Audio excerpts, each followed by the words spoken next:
Bonjour, bonjour. À nouveau, nous, à notre rendez-vous. Hein. Donc, là, aujourd'hui, je vais vous partager ma façon de faire le rôti de porc. Mais vraiment, comme d'habitude, j'ai macéré la veille. Voilà quoi, je me répète peut-être, je vous le dis tout le temps. La plupart de mes recettes, rôti, que ça soit même parfois même du poisson au four, je macère la veille ou je macère le matin, voilà, avant que je ne puisse enfourner. C'est vrai que la prochaine fois, j'essaierai de couper, enfin que vous voyez exactement comment je coupe les oignons, les tomates et consorts. Mais bon, moi, je me dis toujours que vous aurez votre façon de couper à vous vos oignons. Mais aujourd'hui, j'ai quand même décidé de vous montrer comment j'ai coupé. J'ai assaisonné, vous voyez, c'est avec le reste de tout ce que j'ai assaisonné mon rôti de porc. Donc, mon rôti est là. C'est un rôti de porc. Donc, j'ai, voilà. Il y a du persil, il y a du sel, il y a du bouillon de poulet.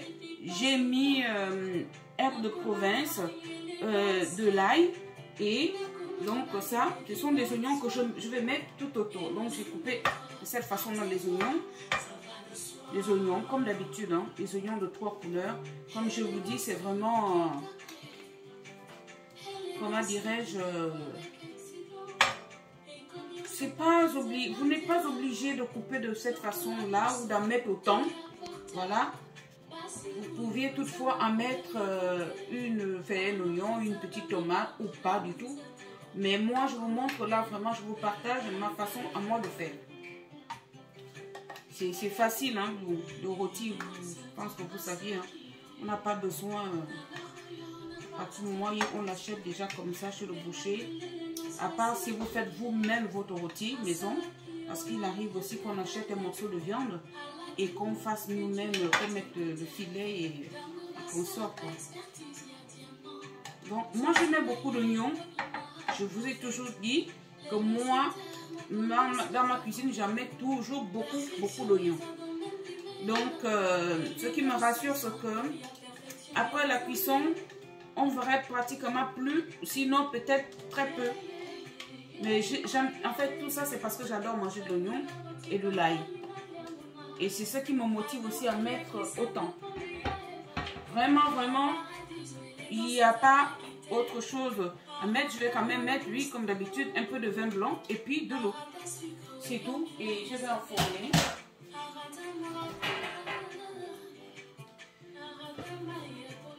Donc, je mets un peu de vin blanc. Encore une fois de plus. Pour ceux qui ne consomment pas de l'alcool, vous n'êtes pas obligé d'en mettre du vin blanc. Vous pouvez toutefois vous contenter de mettre un peu d'eau, c'est tout.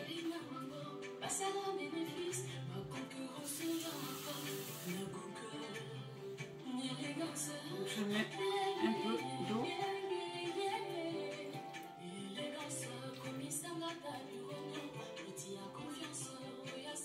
Donc j'ai déjà, tout est déjà mis à la base. C'est déjà salé, j'ai déjà mis un petit filet d'huile. Donc ce ne serait pas la peine que je rajoute. J'ai mis tout cela au moment où j'ai macéré la viande. Donc là, il ne me reste plus qu'à enfourner. Et puis après, je vais vous partager l'entrée que j'ai prévue d'accompagner cette recette. La recette elle-même, je vais l'accompagner d'une purée de pommes de terre avec peut-être avec un peu d'haricots verts. Mais l'entrée, je vais vous partager, j'ai une toute petite recette d'entrée qui est léger, hein, que je vais vous partager aussi. Bon, maintenant, il ne me reste plus qu'à enfourner mon rôti de porc. Je pense que vous voyez bien. C'est vrai que comme j'ai toujours dit, j'aime aussi voir des couleurs. Si vous me voyez mettre les deux couleurs d'oignon, donc oignon blanc, oignon rouge, c'est juste par rapport aux couleurs. C'est pareil comme les poivrons. J'en mets toujours les 3 couleurs. C'est vraiment l'histoire de... Mais je ne pense pas que ça puisse rajouter du goût. Le fait que je mets deux ou 3 couleurs d'oignon ou 3 couleurs de poivrons. Mais bon, j'aime comme ça. Écoutez, voilà. Vous ferez à votre... à votre convenance. Hein. Vous mettrez ce que vous voulez, mais bon, après, si ça vous inspire ma façon de faire, essayez. Pourquoi pas? Vous verrez. Est-ce que ce serait mieux? Mais je sais que j'en ai déjà mangé des rôtis chez des amis qui ne mettent pas grand-chose. Elles mettent que l'oignon, un peu d'oignon, un peu d'ail, mais il y a le goût. Mais c'est juste moi. C'est-à-dire que ça se passe dans ma tête. J'ai l'impression que quand je n'assaisonne pas beaucoup, quand je ne mets pas tout ça, que ce serait pas bon. C'est vraiment moi, mais sinon, on n'est pas obligé d'en mettre autant. Mais essayez quand même, si ça vous inspire, essayez de cette façon-là, vous verrez aussi. Mais forcément, pour moi, j'aime beaucoup. On retrouve des oignons après la cuisson, on retrouve un peu de tout ce que j'ai mis, quoi. Allez, merci. Donc, je vais enfourner et je vais vous partager justement la dégustation. Hein, à toute dans le four. Bon, donc, je vous ai dit tout à l'heure que je vais vous montrer, je vais vous partager une petite recette que je fais. C'est une entrée, hein, c'est une entrée. Donc, qui est à base de courgettes, que normalement on appelle le caviar de courgettes au saumon. Donc, c'est une petite recette vraiment facile et c'est bon pour moi et même pour des personnes que j'ai fait déjà goûter cette recette, c'est très bon. C'est vraiment bon et facile, surtout.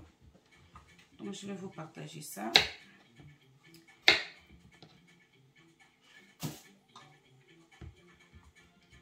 Donc, je vais vous partager.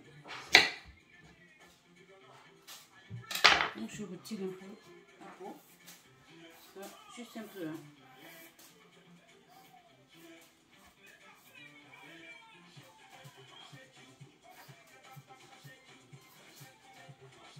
Ça. Et là, vous pouvez le constater, je mets toujours un sac dans lequel je mets donc mes épluchures pour mettre directement à la poubelle. Comme ça, pour éviter d'avoir beaucoup à nettoyer après chaque recette. Parce que c'est pareil, hein, je n'aime pas quand il y en a partout, ça m'étouffe. Donc, je fais ça, j'enlève un peu de peau, pas tout, mais voilà. Donc après,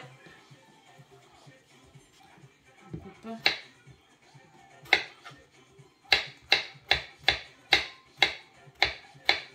On coupe, hein, peu importe, on peut couper en rondelles, on peut couper...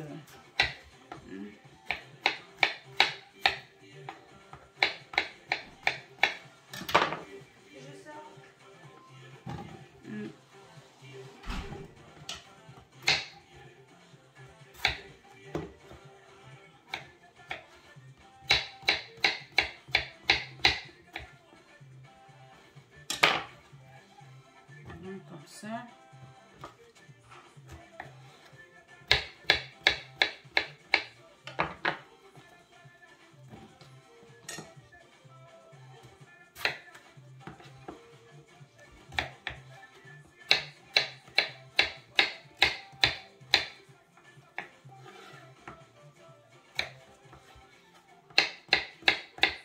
Et cette même recette là, je pense que je ne sais pas si c'est la même.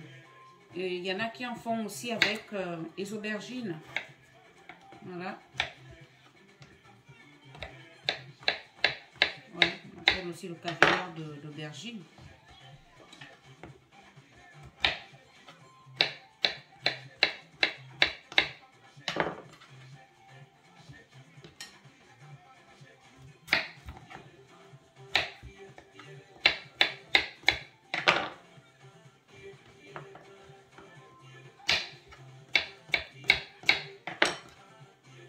Bon, donc je fais ça.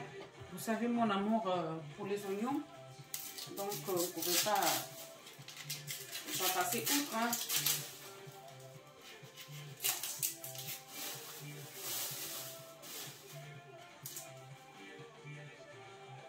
Vraiment.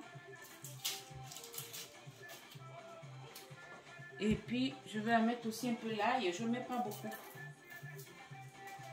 Je mets juste un peu l'ail.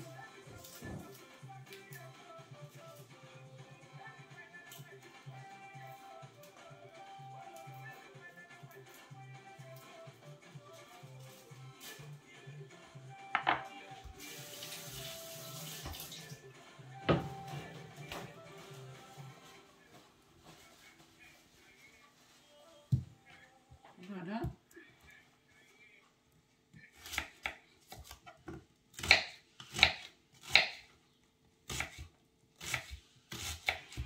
Là, je coupe ça vraiment grossièrement, quoi. Parce que vous allez voir, je vais faire revenir tout cela avec un peu de beurre. Et grossièrement.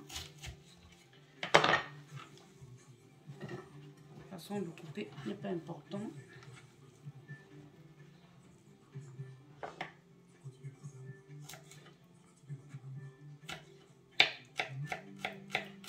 Je n'ai pas le droit d'auteur hein, pour cette musique, mais j'adore écouter de la musique.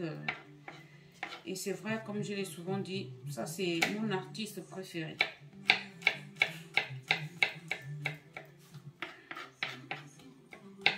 J'adore écouter de la musique. Comme on dit, la musique adoucit les mœurs. Mais en tout cas, j'adore écouter de la musique. Voilà.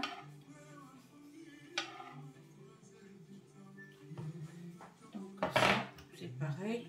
On rince un petit peu.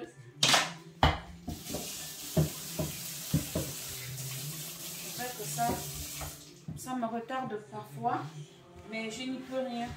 Je lave toujours au fur et à mesure, histoire de libérer le plan de travail, libérer un peu l'évier aussi, parce que sinon tout est saturé et non, je me sens pas bien aussi comme ça.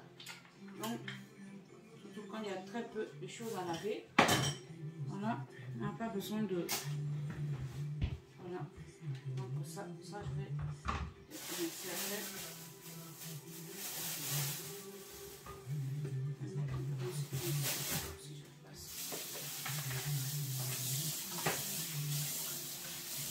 Pas sale.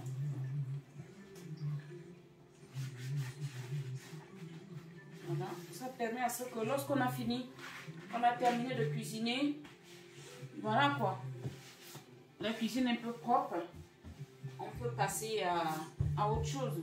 Par exemple, laisser la table, voilà. Vous voyez, dans mon sachet, donc je fais ça. Je mets dans la poubelle. Et donc là, vous pouvez le constater, c'est ni vu ni connu. Maintenant, nous allons passer à la cuisson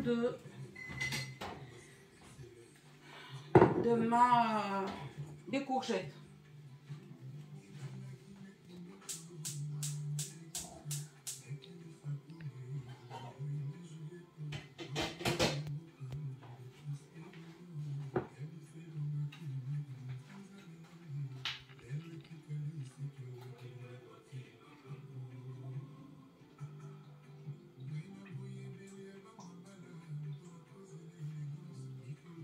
Un peu d'huile.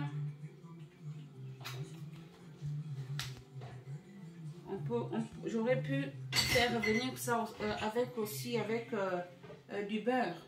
Bon, moi je préfère avec un peu d'huile d'olive. Sinon, peut toutefois aussi faire avec du beurre.